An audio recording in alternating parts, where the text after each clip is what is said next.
Baik, ya kalau begitu kita mulai dengan yang pertama, pentingnya agama dalam pembentukan karakter.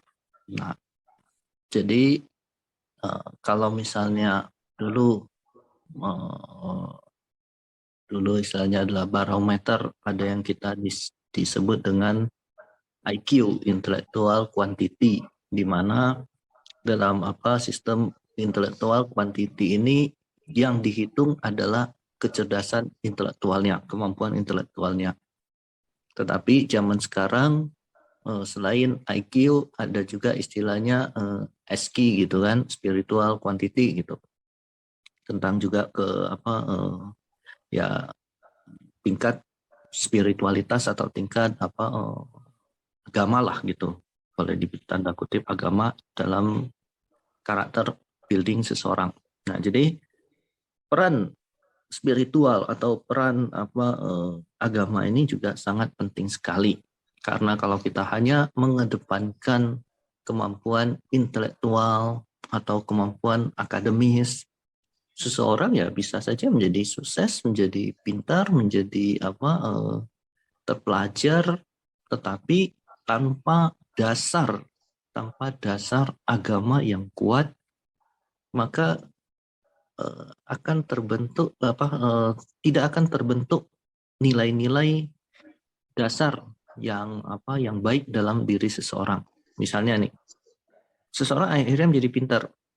Karena terlalu pintar ya, mungkin dia akan menggunakan kepintarannya bisa jadi untuk kebaikan orang lain, bisa jadi juga hanya untuk keuntungan dirinya sendiri.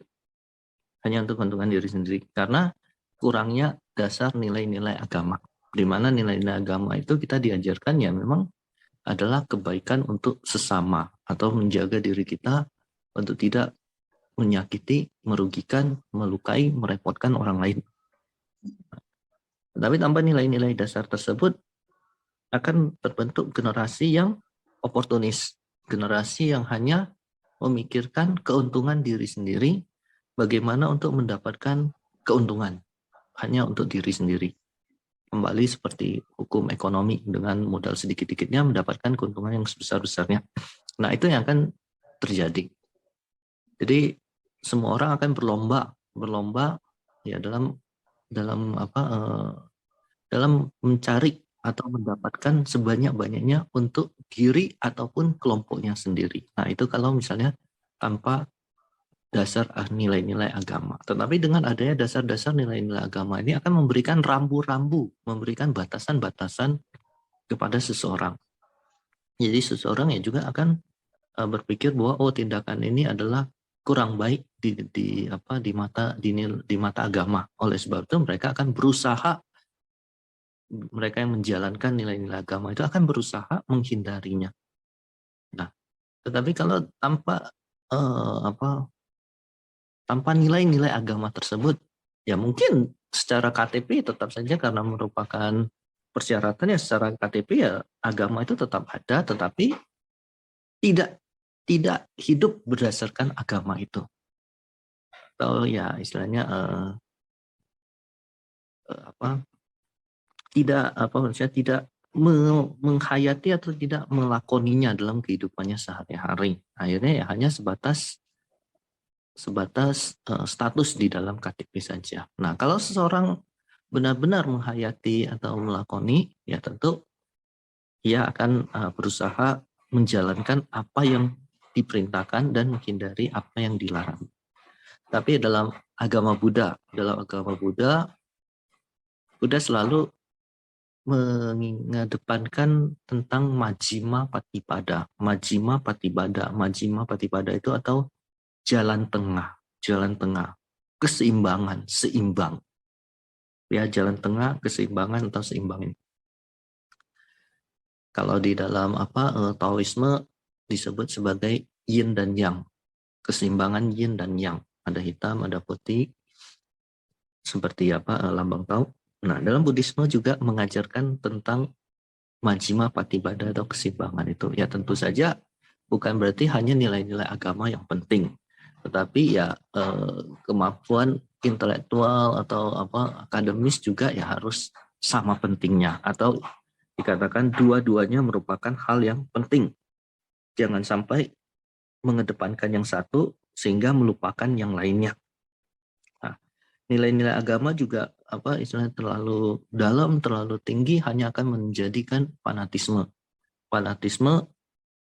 Kalau sudah terjadi fanatisme dalam agama tertentu ya juga sama. Ia akan melihat bahwa inilah agama saya yang benar, yang terbaik, yang lainnya kurang benar, kurang baik. Akhirnya ya kembali lagi ia akan menggunakan kemampuannya hanya untuk kelompoknya sendiri saja dan tidak merasa bahwa kelompok lain merupakan sama-sama makhluk ciptaan Tuhan. Akhirnya yang melakukan hal-hal yang menyakiti, merugikan terhadap makhluk atau terhadap kelompok yang lainnya juga.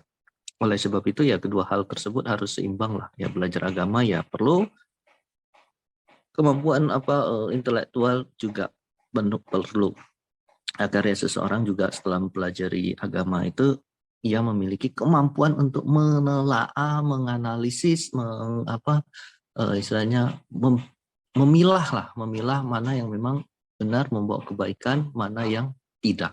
Kira-kira seperti itu. Nah, itu yang pertama. Yang kedua adalah sikap toleransi dalam agama Buddha bagaimana? Ya, tadi itu yang pertama, tadi Buddha mengedepankan Majjhima Patipada atau jalan tengah. Kemudian juga dalam ajaran Sang Buddha itu selama 45 tahun Buddha membabarkan Dhamma yang keseluruhannya ada 84.000 kelompok Dhamma. 21.000 kelompoknya yaitu Sutta, 21.000 Winaya, dan 42.000 Abhidhamma. Sutta, Winaya, Abhidhamma inilah 3 kelompok atau 3 yang dimasukkan dikumpulkan ke dalam keranjang yang bahasa palingnya adalah Pitaka. 3 keranjang atau Tripitaka. Pitaka itu keranjang. Nah, Tripitaka inilah menjadi kitab suci yang Buddha, di mana semua ajaran ini jika dirangkum akan menjadi satu syair seperti berikut.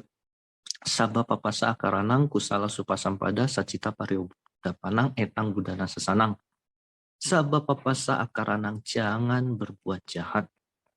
Kusala supasampada, perbanyak kebajikan. Sacita pariyodhapanang, sucikan hati dan pikiran. Etang budana sasanang, itulah ajaran para Buddha. Jadi agama Buddha itu simpel. Buddha mengajarkan 1, jangan berbuat jahat. 2, perbanyak kebajikan. 3, sucikan hati dan pikiran. 3 hal itu. Nah, sekarang kita lihat di agama yang lain. Apakah mengajarkan kita untuk jangan berbuat jahat? Sabba papasa akaranang? Jawabannya iya. Baik di Al-Quran, di Alkitab, di Weda, di Tripitaka, semuanya mengajarkan kita untuk jangan berbuat jahat. Nah, terus apakah mengajarkan kita untuk melakukan kebajikan? Juga sama, semua mengajarkan kita melakukan kebajikan. Apakah mengajarkan kita untuk menjaga hati, menjaga pikiran kita? Sama juga untuk mengajarkan untuk menjaga batin, mensucikan hati dan pikiran kita. Nah, ini semua adalah ajaran para Buddha. Buddha sendiri artinya yang tercerahkan, yang sadar, yang bangun. Ini semua adalah ajaran Buddha. Oleh sebab itu, kalau bagi umat Buddha yang memahami ajaran Sang Buddha, memahami syair tersebut, maka akan melihat bahwa semua umat beragama yang benar-benar menjalankan kehidupan agamanya, itu adalah ajaran-ajaran dari mereka yang tercerahkan. Mereka yang sudah bangun, sudah sadar. Baik dengan istilahnya bahasa maupun dengan kitab masing-masing. Selama ajarannya adalah ajaran untuk tidak berbuat jahat, ajaran untuk perbanyak kebajikan, ajaran untuk mensucikan hati dan pikiran, maka itu semua adalah ajaran dari para yang bangun, para yang sadar, para yang tercerahkan, para Buddha. Nah, oleh sebab itu ya kita melihat bahwa kita semuanya itu memiliki kesamaan sama. Oleh sebab itu ya kita harus menjaga bagaimana supaya kita ini semua itu bisa saling membantu, saling mengayomi, saling membina, saling memudahkan lah satu dengan yang lainnya. Kita tidak saling merusak, merugikan, saling menyakiti. Karena ya memang kita itu semuanya memiliki basic ajaran yang sama. Sama-sama mengajarkan kita adalah untuk tidak berbuat jahat, untuk berbanyak kebajikan, untuk mensucikan hati dan pikiran kita. Dengan pandangan seperti itu, maka kita akan melihat sesama itu sebagai orang yang sama, maksudnya orang yang saudara yang sama gitu. Istilahnya boleh kita bilang ya seajaran lah, ajaran yang sama lah, walaupun dengan tadi dengan nama atau mungkin ada ritual yang berbeda atau yang berbeda, tapi intinya adalah sama. Nah, jika intinya adalah sama, maka ya kita harus sama-sama untuk saling mendukung.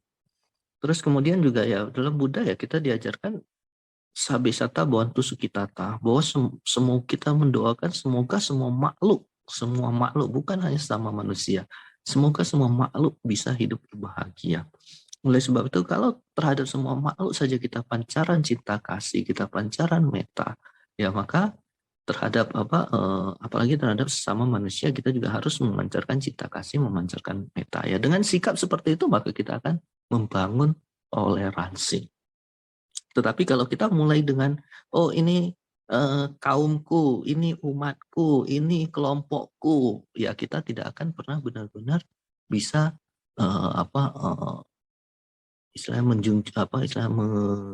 melaksanakanlah nilai-nilai toleransi dalam kehidupan bermasyarakat. Sebenarnya tadi kita sebutkan sebagai ini, dasar dari nilai agama itu kita buat simple. Simple artinya seperti ini. Bagaimana kita hidup tidak merugikan orang lain, tidak nyusahin orang lain, tidak merugikan orang lain. Nah, seperti itu dulu. Bagaimana kita bisa membawa manfaat, membawa kebaikan bagi orang lain. Kalau misalnya dalam kehidupan kita tidak peduli dengan alam, tidak peduli dengan lingkungan, buang sampah sembarangan, tidak jaga kebersihan, kira-kira kalau banjir yang repot kita sendiri atau selingkungan? Di kosan saja misalnya, kita kosan, kamar kita kotor, jorok, banyak tikus, banyak kecoa. Kira-kira itu sekosan risih nggak atau cuma kita sendiri? Walaupun itu kamar kita, kecoa keluar masuk dari kamar kita, walaupun itu kamar kita, tetapi kita istilahnya menyebabkan kerisihan atau merepotkan atau menyusahkan lingkungan, menyusahkan orang lain juga. Nah, oleh sebab itu kalau kita paham bahwa tindakan kita itu, ya memang dalam agama Buddha itu kita bicara karma. Setiap orang masing-masing punya karmanya sendiri-sendiri. Tapi ya kalau misalnya kita melakukan tindakan-tindakan yang tadi itu justru akibatnya adalah membawa kerugian bagi orang lain juga, ya itu artinya kita belum benar-benar melaksanakan nilai agama itu. Nilai agama itu adalah pribadi antara kita dengan Sang Pencipta. Tetapi nilai dasarnya adalah bagaimana supaya kita tidak istilahnya tadi itu merugikan atau tidak menyusahkan ciptaan-ciptaan yang lainnya. Sebaliknya kita bisa membawa manfaat bagi yang lainnya. Kalau misalnya kamar kita bersih, tempat kita bersih, harum, nyaman, ya mungkin orang lain lihat juga senang, wah bersih ya, atau harum gitu kan, jadi orang lain juga membawa kebahagiaan bagi orang lain. Ibarat orang lain lewat rumah, tamannya bagus, bunganya bagus, biarpun cuma lewat, ya orang akan melihat senang. Tapi orang lihat lewat rumah, pekarangan, sampah sembarangan, kotoran mungkin hewan di mana-mana, ya orang mungkin akan jijik, mual. Nah, oleh sebab itu ya, sama dalam kehidupan kita juga, kita tidak bisa mengatakan bahwa ini kan rumahku, ini kan kamarku, ini kan kosanku, ini kan tempatku, suka-suka saya dong gitu. Bukan seperti itu. Dalam kehidupan itu ya kita harus bisa saling menjaga, saling membawa kebaikan.